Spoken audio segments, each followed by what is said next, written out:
So what we want to talk about today on the 72 Hours of Power is believe much bigger, much sooner.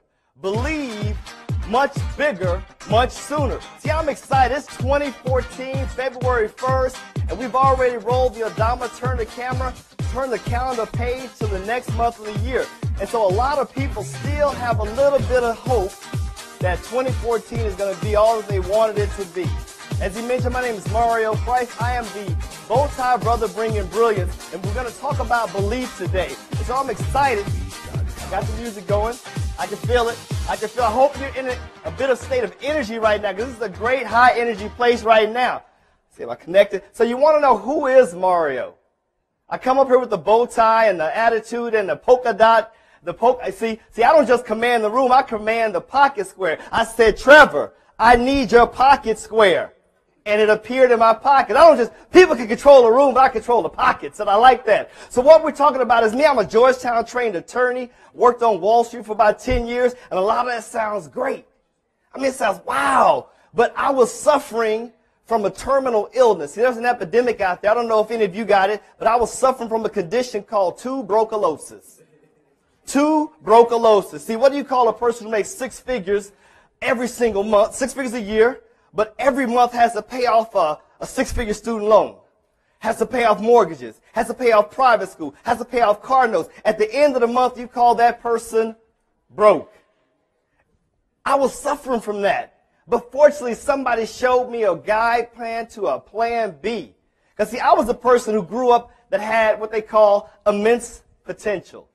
See, I was immense potential. I was the precocious one. Alex P. Keaton was one of my heroes growing up. See, when I was 13, 14, they said, wow, that little green acorn is going to do some amazing things. He's going to have the promise, the hope, the dreams of becoming this mighty oak tree. And at 16, at 13, at 14, at 15, having immense potential was a compliment.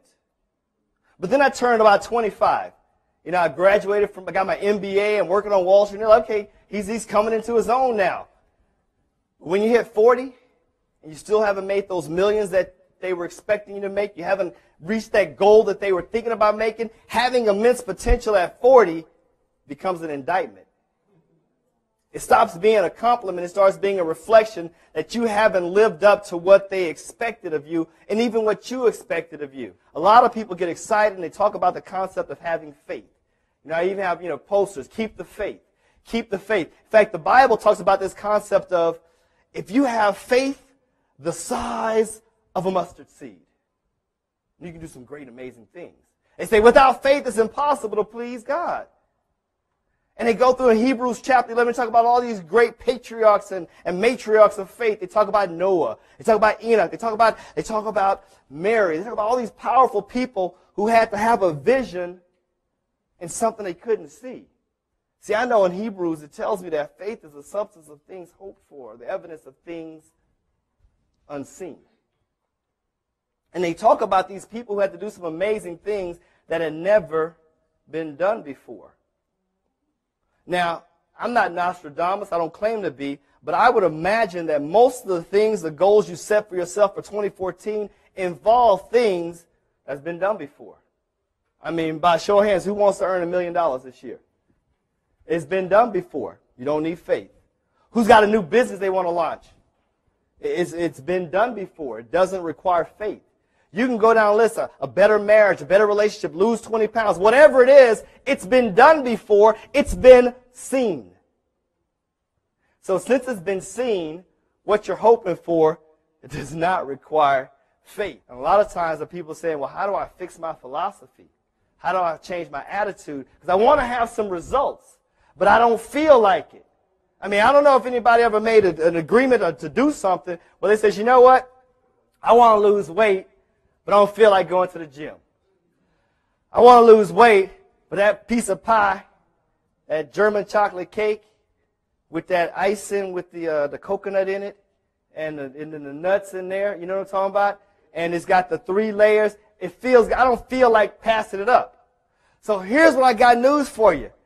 It's easier to act your way into a feeling than feel your way into an action. It's easier to act your way into a feeling than to feel your way into an action. See, feelings have no intellect. Feelings will tell you, you go to a scary movie, and, I'm sitting there watching Jason, and they jump out, and that little doll, Chucky, and man, I didn't like the way that looked, and I jumped.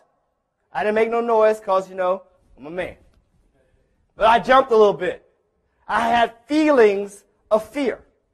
The feeling that I had was real, but it wasn't based on anything that was real. We have feelings, they have no intellect, so understand you've got to subjugate your feelings to the reality that you're trying to create. So if you're trying to conquer something, first thing you want to do is be active. Next thing you want to do is be yourself. See, I love this book by Ken Robinson called The Element. The Element. And what it does, it says the element is that place where your passion and your purpose meet. See, that's our element. We all have a set of gifting. We all have some skills that we're born with, and it's right there in that place that we're in our place. Everybody's got a certain element. I love to tell very briefly the story about David and Goliath. And everybody knows this story, or do they? See, I know that David and Goliath is a metaphor that's been used for hundreds of years to represent the underdog taking over the larger person. When they talk about David and Goliath, they look at, IBM versus Apple and all these big giants being taken down by a little person. See, if you're fighting in that big person's element, in their space, then yeah, you're an underdog. But see, I like this, and I'll just give you a little historical background. There's three types of soldiers that have taken place during that war. There's the infantryman. They're hand-to-hand combat. They got all the gear on, the sword, the armor. Then there's the men on the mounted cavalry. They're on the horses. They've got swords and they're going through. And then there's the artillery. There's the infantry, the cavalry, and the artillery. Obviously, Goliath said, come and fight me. He says, come and fight me in my arena. I'm the best infantryman out there. Come and fight me. Well, we know David's history because in his hand was a slingshot. He said, I've slain the bear, I've slain the lion, I've done all these things, not by wrestling them. He was using what was in his hand. He was an artilleryman. So what Goliath was invited to do is, I want you to fight me not in your element, but in my element.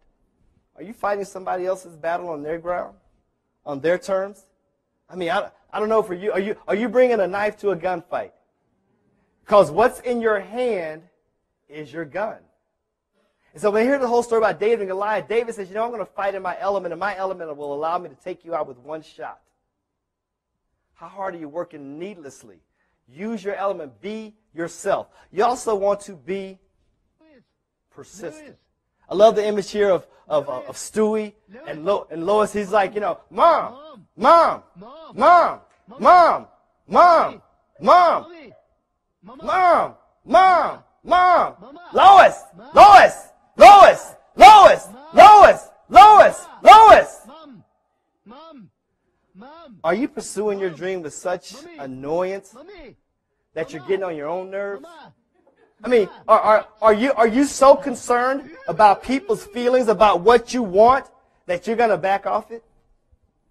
I love babies. Babies are the most persistent. They don't care about your sleep you need. They don't care about your agenda. They don't care that you got it on your Sunday best. They need what they need, and they get what they want. Are you getting on your own nerves going after your dream? You need to be persistent. Again, I'm Mario Price. You can find me on the Facebook. Go out and friend me. Go out and like the page. You can send me an email at mario@mario-price.com. You can go visit me at whoismario.com. www.whoismario. But here's what I'm going to do. I'm feeling a little generous. It's February 1st. I'm feeling a loving spirit. And I have a great package of things that I offer. I do consulting. I do one-on-one coaching. I have mentor calls. I have a mastermind call. What I like to do is this. Anyone who goes out there, sends me an email, visits the site, and goes to my Facebook page. Goes to my Facebook page, Mario T. Price, Esquire. Goes to my Facebook page and sends me a note and says, I want my free 30. I'm setting up appointments where I'm going to give out 30-minute consultations, 30-minute consultations for the next however many you want. That's my gift to you. 30-minute consulting on how to take your business from where it is to where it ought to be. Take it from ordinary to extraordinary. So I'm excited to connect with all of you. So go on. You'll see me in the Facebook feed. Go ahead and like my page and come on there and say, I want my free 30, and you can have your free 30. So I'm excited. Again, I am Mario Price, the Bowtie Brother bringing brilliance, #BBBB, and it has been a pleasure.